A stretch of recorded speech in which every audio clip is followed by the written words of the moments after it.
Hi, welcome to VQ Book 1, Lesson 1 video lecture. I'm going to go over the 10 words with you. As I explain, please take notes in your workbook and try to understand what the phrases mean exactly. Let's get started with the first word, abase. Refuse to abase himself. The definition you have in your workbook is to reduce or lower, as in rank.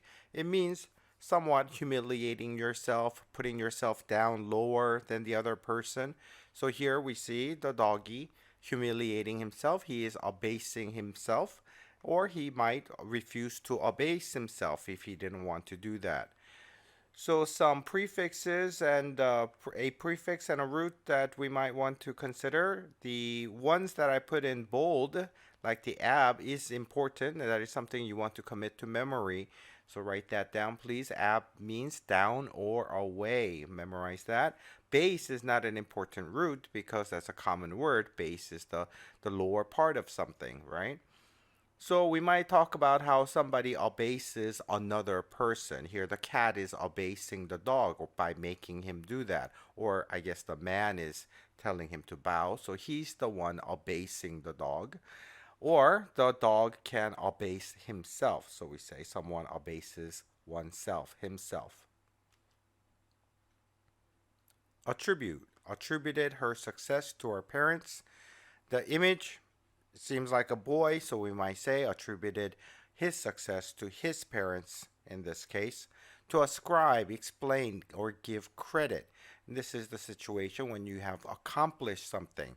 So you would attribute that success that you did to someone else who has helped you along the way. So you attribute something to another person. Or you can say that something is attributed to someone or some reason, as in this sample sentence. His resignation was attributed to stress. That means stress caused it, and he blames it on the stress. Cryptic, cryptic message. A cryptic message is mysterious or puzzling. Like you get a text message and the words are all, the characters are all jumbled and it doesn't look like any language. It might have gotten jumbled along the way, then you got a cryptic message. Or a message that you just don't understand, then that's a cryptic message. The word crypt refers to an underground room or vault beneath a church used as a chapel or burial place. So we usually think of an underground tomb where there are coffins and bodies buried in there. And it is puzzling, probably associated with puzzling, because in order to get to the crypt, usually there's a maze-like labyrinth that you have to get through. And so it's a very puzzling and mysterious place. We also talk about encrypting something. When you encrypt a message, you are encoding it. So if you don't want your email messages to be read by someone who intercepts it along the way, the computer program will encode it for you or encrypt it for you so that it turns into a bunch of computer code so no one can recognize it. And that's called encryption. And the recipient of that message will receive it and run decryption software, and that will convert it back into the form that is normal language. Ebullient. The girl's ebullient nature. Ebullient nature is showing excitement, right? Think of a person who is always showing liveliness and enthusiasm. We all know someone like this who's always happy, seems to be just happy and bubbly about everything. And incidentally, the root word is bullire from Latin, and it means to bubble. So we can see how the word ebullient has to do with bubbling up of personality or happiness or something.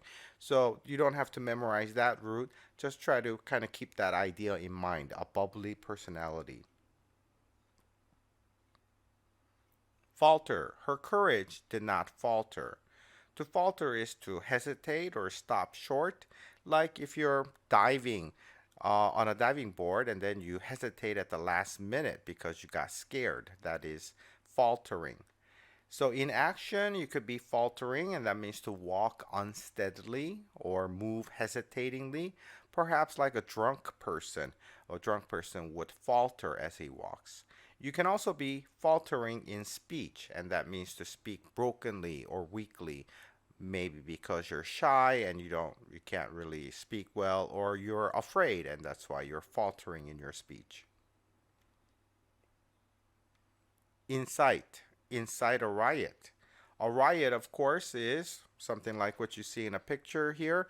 A lot of people out on the street getting violent and things, and you would usually need the police to come in and break it up. So to incite that riot is talking about a few leaders of the group who kind of goad and kind of encourage other people to riot as a group. And so the definition is to arouse to action, to goad or motivate. And that means that you are causing something to happen. So it doesn't just have to be that you are causing something like a riot, but emotions too. You can incite hatred by telling people how to be racist, then you are inciting hatred that way. Or you can incite fear in people, saying that the end of the world is coming, then you are inciting fear.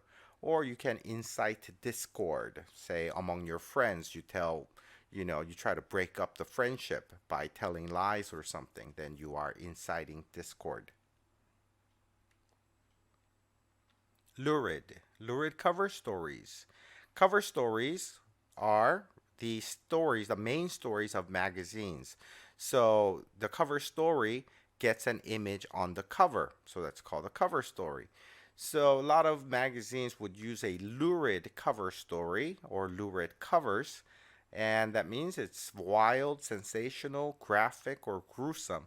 It is an image that is really, not really appropriate for children. It could be very disgusting or violent or, something nasty.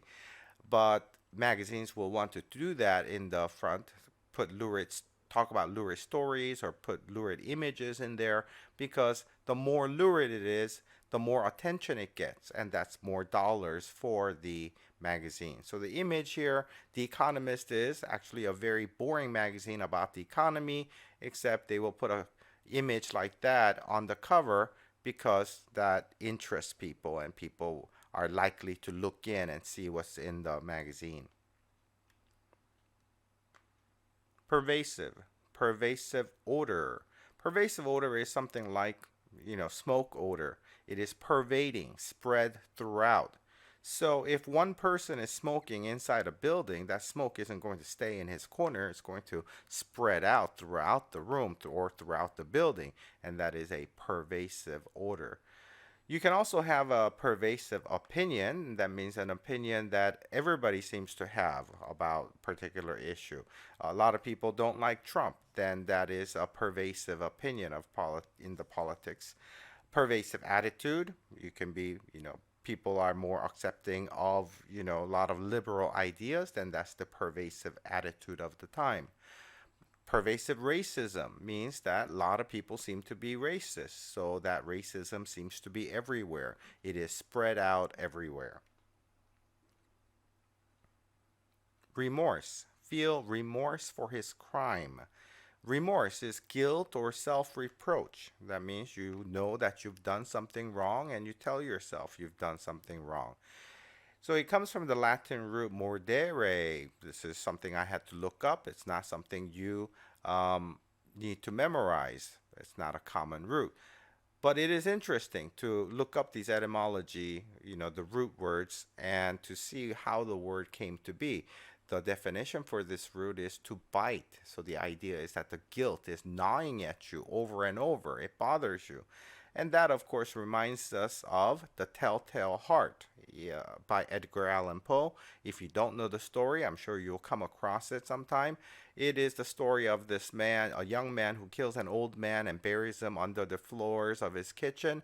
And later he keeps hearing the heartbeat, thumping sound of the old man's heart beating. And he keeps hearing it until he confesses to the police officers, even though the police officers didn't suspect anything. And it is because of the remorse, I suppose, the remorse or the guilt in his heart that made him hear and imagine these sounds. No remorse in court. That means there are cases where certain criminals seem happy about the crime that they did. They were violent, maybe they killed somebody, and they show up in court and they're laughing about it. And this actually does happen, and you hear about them in the news, that these criminals don't seem to be feeling any remorse. And if that's the case, the judge or the jury are more likely to give a harsher sentence to that kind of person. But if the criminal who is guilty shows a lot of remorse, says sorry, sends judge the letter, sends letters to the judge saying how sorry he is, and sends letters to the families of the victims and so forth, then that's showing a lot of remorse, and that kind of person gets less of a sentence. Subside. Storm subsided. To subside is to settle down, descend, or grow quiet. So the roots here are important. Sub means under, and sid, said, or ses is the same root in different forms, different spelling in English words, and it means to sit. These are very common roots, so please write them down and do commit them to memory. So subside means to go down in level, sit at a lower level than it was before. So storm could have been raging at first, and then after a while it subsides. And we can use the word in a lot of emotion type situations, like anger. You can say that someone's anger subsided after some time, or the excitement of the crowd subsided, or we can say that the fear subsided after some time. All right, those are your 10 words. Get back to your workbook, and if you don't have your workbook, please go to Amazon.com and you can purchase them.